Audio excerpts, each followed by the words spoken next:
सोलापूर आयुक्तालयाच्या अंतर्गत 1 डिसेंबर ते 31 डिसेंबर या कालावधीमध्ये ऑपरेशन मुस्कान ही मोहीम राबवण्यात येत आहे. ॲक्च्युली ही मोहीम जी आहे ती पूर्ण महाराष्ट्र राज्यामध्येच राबवली जाते. सोलापूर शहराअंतर्गत पण ती राबवण्यात येत आहे. ऑपरेशन मुस्कान या मोहीमचा उद्देश हा आहे की ज्या लहान मुलं आहेत, मग त्याच्यामध्ये मुलं असतील किंवा मुली असतील, आणि त्याचबरोबर ज्या महिला आहेत, ज्या महिला मिसिंग झालेल्या आहेत किंवा बेपत्ता झालेल्या आहेत, म्हणजे त्याच्यामध्ये घरातून न सांगता त्या काही निघून गेलेल्या असतात, काही हरवलेली असतात किंवा काहींचं अपहरण झालेलं असतं.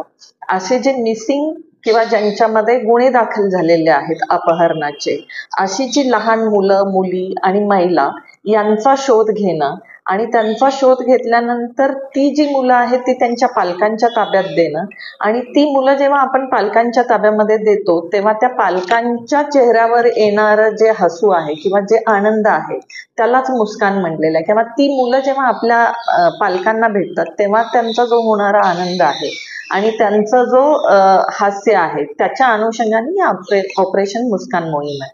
तर या मोहिमेसाठी आपण जी म्हणजे आयुक्तालयामध्ये आमची AHTU ब्रँच आहे, तर ती ब्रँचमध्ये 1 PI आहेत, त्याच्यामध्ये 10 कर्मचारी आहेत, प्लस प्रत्येक पोलीस स्टेशनला आपण एक टीम नेमलेली आहे, त्याच्यामध्ये 1 अधिकारी आणि 3 कॉन्स्टेबल आहेत.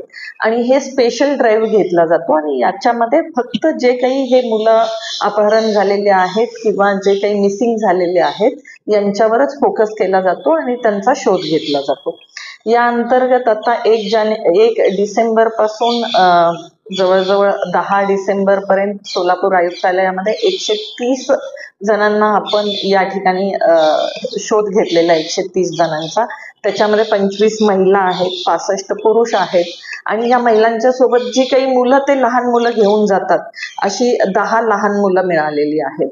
याच्या व्यतिरिक्त आपल्याकडे मिसिंग झालेले 29 पुरुष आहेत, आणि याच्यासोबतच म्हणजे जेव्हा आपण ज्या अनडिटेक्टेड मिसिंग असतात किंवा 363 गुन्हे असतात त्याच्यामध्ये आपण शोध घेत असताना हे पथकं शहरामध्ये सुद्धा पेट्रोलिंग करतात, आणि शहरामध्ये जी निराधार मुलं म्हणजे जी छोटी मुलं आहेत आणि एकटीच आहेत ती आणि फिरताना दिसतात, तर त्यांच्याकडे सुद्धा चौकशी केली जाते.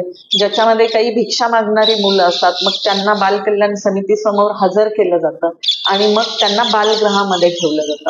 अशी आपण 65 म्हणजे बालकांना ताब्यात घेतलेलं आहे आणि बालगृहामध्ये दिलेलं आहे. आणि याच्यामध्ये आपल्याकडे सिद्धेश्वर मंदिराजवळ अशीच 2 मुलं मिळाली. आमची फौजदार चौडी पोलीस स्टेशनची जी ऑपरेशन मुस्कानची टीम होती ती पेट्रोलिंग करत होती, आणि त्यावेळेस 2 मुलं तिथं बसलेले होते, आणि त्या 2 मुलांच्याकडे चौकशी केली असता असं दिसून आलं की ती मुलं मुंबईमधून या ठिकाणी रेल्वेनं आलेली आहेत, आणि त्यांच्या आई वडिलांनी त्यांना अभ्यासाच्या बाबतीत थोडंसं रागावलं आणि त्याच्यामुळे ते घर सोडून निघून आलेले होते. आणि आम्ही जेव्हा त्यांच्या पालकांना विचारलं, त्यांच्याकडून त्या मुलांच्याकडे थोडंसं विश्वासात घेऊन त्यांना प्रेमानं विचारल्यानंतर त्यांनी पालकांचे डिटेल्स दिले. जेव्हा पालकांना फोन केला आणि त्यांना बोलवून घेतलं, तर त्याच दिवशी दिंडोरी पोलीस स्टेशन मुंबई या ठिकाणी त्याचा 363चा गुन्हा दाखल होता.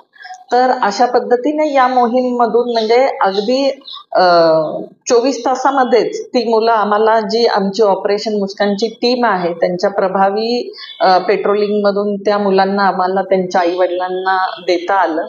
तर अशा पद्धतीनं हे काम चालू आहे.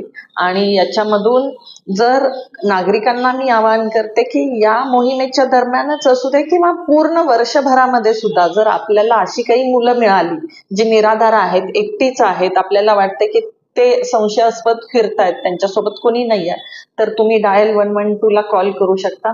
संबंधित पोलीस स्टेशनला सुद्धा कॉल करू शकता.